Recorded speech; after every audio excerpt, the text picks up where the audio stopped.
everybody. This is Saad for the Sad Truth. Last lecture in my consumer psychology and decision making course. This is a PhD slash MSc course.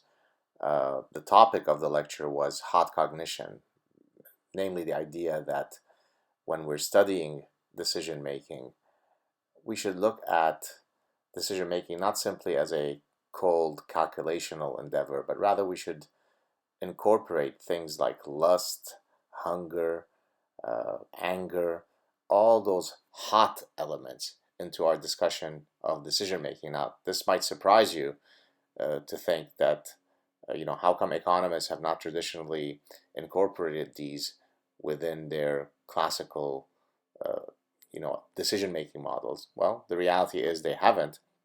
And so there is now a movement, certainly amongst behavioral scientists, to incorporate these so-called hot cognition factors into our understanding of decision making. And so, as part of my discussing these various forms of hot factors, I at one point talk about intertemporal choice. For those of you who don't know the term, this refers to how we make decisions across time. So, for example, if I tell you, do you want to have would you like that I give you $50 today, or would you rather wait for a day and I'll give you $55 tomorrow?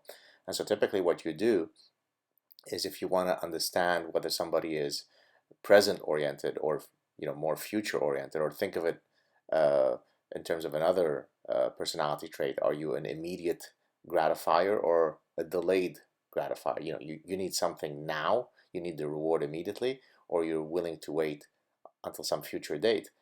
Well, there is a way to calculate that, and that's by calculating what's called the lambda parameter. You can calculate, an individual's penchant towards immediate reward, or waiting for a future date for a greater reward. Now, it turns out that that lambda parameter that is associated to each individual can be malleable. In other words, it can change depending on certain situational triggers.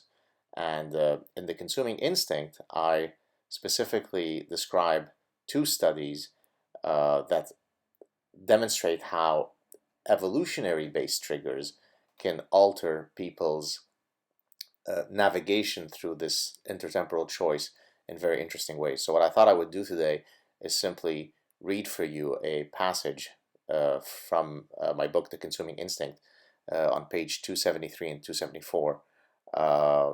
So here we go. This speaks again to how specific evolutionary triggers can alter someone's desire to have something immediately, or be willing to wait until some future date to receive the reward or a greater reward. So here we go. Although an individual's discounting rate is in part shaped by his personality, some people are inherently more present-oriented than others, situational variables come into play as well. For example, men's discounting rates increase subsequent to being shown photos of beautiful women or women in bikinis. In other words, when a man is exposed to mating-related stimulus, present rewards increase in value. As mentioned in the previous chapter, casino operators have long been aware of this phenomenon, as it is common practice to hire extremely attractive, often scantily clad waitresses to serve the largely male clientele. Not surprisingly, from an evolutionary perspective, visual primes of attractive men do not have the same effect on women's discounting rates. Discounting rates are also affected by contextual cues linked to our survival. Exposure to greater amounts of sugar decreases the amount of future discounting, i.e., future rewards were valued to a greater extent. Less sugar consumed, i.e., lower glucose levels, led to greater discounting, i.e., I want it now. Again, from an evolutionary perspective, this makes perfect sense. Our fluctuating blood sugar levels serve as a signal of situational hunger or of satiety. When hungry, lower blood sugar levels, we seek immediate approach behaviors, eat now, whereas when satiated, higher blood sugar levels, we are willing to display greater temperance. If you are a casino operator, keep your players hungry. Perhaps this is why conspicuous clocks are seldom seen in casinos. Knowing the time might alert gamblers that it is time to eat. Close quote. So here, basically, to summarize in simpler terms, uh, if you prime men for mating by exposing them to visual imagery of beautiful, sexy women, then the manner by which they navigate through these intertemporal choices is such that it triggers, if you like, their present orientation. I want it now. On the other hand, if you give and this effect works for men and not women. On the other hand, when you give people either a sugary drink or not, being exposed to sugar, in other words, if you drink the sugary drink, it actually makes you willing to wait for a future reward. In other words, it makes you less now oriented.